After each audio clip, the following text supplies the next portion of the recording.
Hi viewers, నేను doctor Madhulatha children's hospital, Ongole. ఈ video start చేసే ముందు చిన్న డిస్క్లైమర్.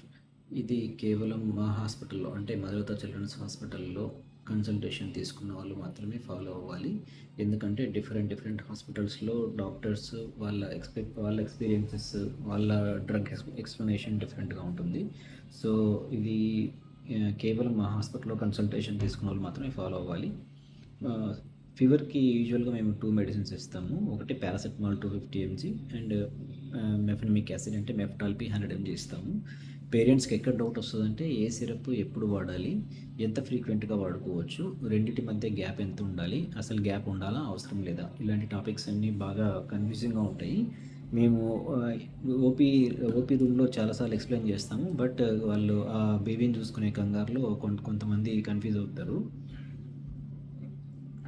ఫస్ట్ ఫీవర్ అని ఎప్పుడు అనాలంటే ఆంపిట్ టెంపరేచర్, అంటే మన యాక్సిలరీ టెంపరేచర్ డిజిటల్ థర్మోమీటర్లో చూసినప్పుడు 99.3 డిగ్రీస్ ఆఫ్ ఫారెన్హీట్ కంటే ఎక్కువ ఉంటే ఫీవర్గా కన్సిడర్ చేయాలి. అంటే దానికి మనం 1 యాడ్ చేసుకోవాలి, అప్పుడు 100.3 అవుతుంది. అప్పుడు దాన్ని ఫీవర్గా చూడాలి. అది స్టార్టింగ్ ఆఫ్ ఫీవర్ అనమాట.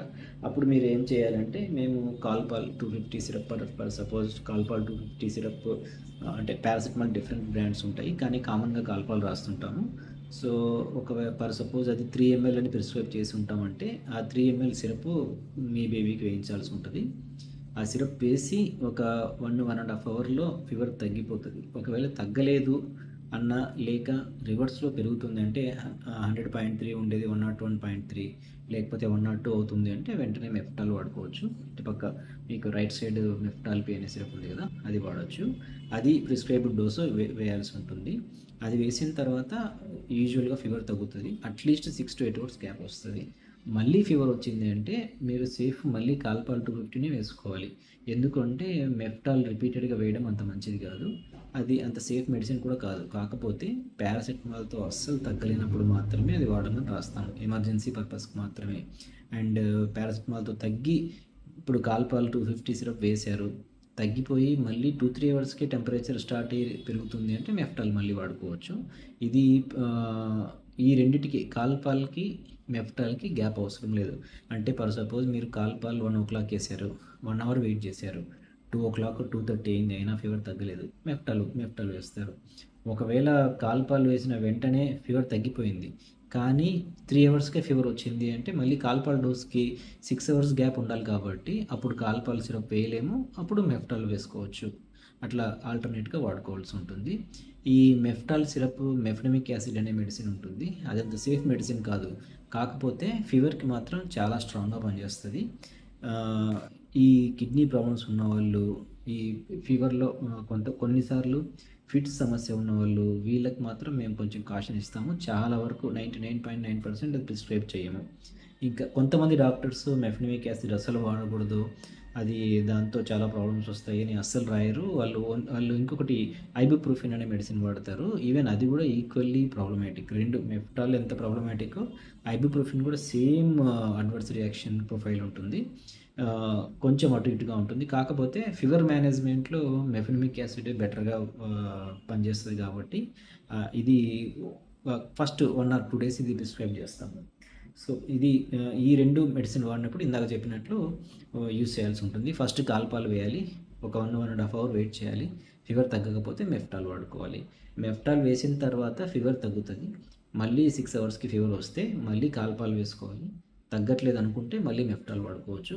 కాల్పాల్ మెఫ్టాల్కి గ్యాప్ అవసరం లేదు, కాల్పాల్కి 6 అవర్స్ గ్యాప్ ఉండాలి, మళ్ళీ మెఫ్టాల్కి 8 అవర్స్ గ్యాప్ ఉండాలి. ఆ రెండింటి మధ్యలో గ్యాప్ అవసరం లేదు. కొన్నిసార్లు కొంచెం బరువు తక్కువ ఉన్న పిల్లలకి ఈ కాల్పాల్ సిరప్ బదులు ఈ పారాసెటమాల్ డ్రాప్స్ ఇస్తాం. సేమ్ అట్లే వాడాల్సి ఉంటుంది. ఫస్ట్ పారాసెటమాల్ డ్రాప్సే వేయాలి, 1.5 hour వెయిట్ చేయాలి. తగ్గలేదు అనుకున్నా, లేక ఎక్కువ అవుతుంది అనుకున్నా ఇంకా కొంచెం 1/2 hour ముందైనా వేసుకోవచ్చు, మెఫ్టాల్ వాడుకోవచ్చు. తగ్గిన తర్వాత మళ్ళీ ఫీవర్ వస్తే మళ్ళీ ఫెపనిల్ వాడుకోవచ్చు, పారాసెటమాల్ డ్రాప్స్ వాడుకోవచ్చు. సో ఇవి ఇట్లా ఉంటుంది. కొన్నిసార్లు ఏం చెప్తామంటే పారాసెటమాల్ ఎవ్రీ 6 అవర్లీ వేసుకోండి. 6 అవర్స్‌కి ఒకసారి పారాసెటమాల్ వేసుకొని మధ్యలో ఫీవర్ వచ్చినా లేక పారాసెటమాల్ వేసినా అసలు తగ్గలేదన్నా మెఫ్టాల్ వేసుకోమని చెప్తాం.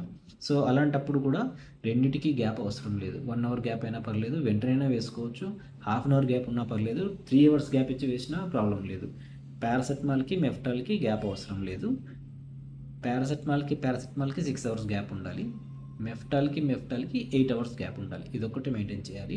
ఇంకొకటి అన్నిటికంటే ముఖ్యమైనది మెడిసిన్స్‌తో పాటుగా మీరు చేయాల్సింది ఏంటంటే కోల్డ్ స్పాంజింగ్ చేస్తున్నాం. అంటే కోల్డ్ స్పాంజింగ్ అంటే చల్లటి నీళ్ళతో చేయకూడదు. రూమ్ టెంపరేచర్‌లో ఉండే వాటర్ గానీ, లేక గోరువెచ్చని స్లైట్‌గా వార్మ్ ఉండే వాటర్‌తో గానీ బేబీకి కోల్డ్ స్పాంజింగ్స్ ఇవ్వచ్చు. ఎన్నిసార్లైనా కోల్డ్ స్పాంజ్ చేయొచ్చు. బెటర్ కంట్రోల్‌గా ఫీవర్ ఉంటుంది.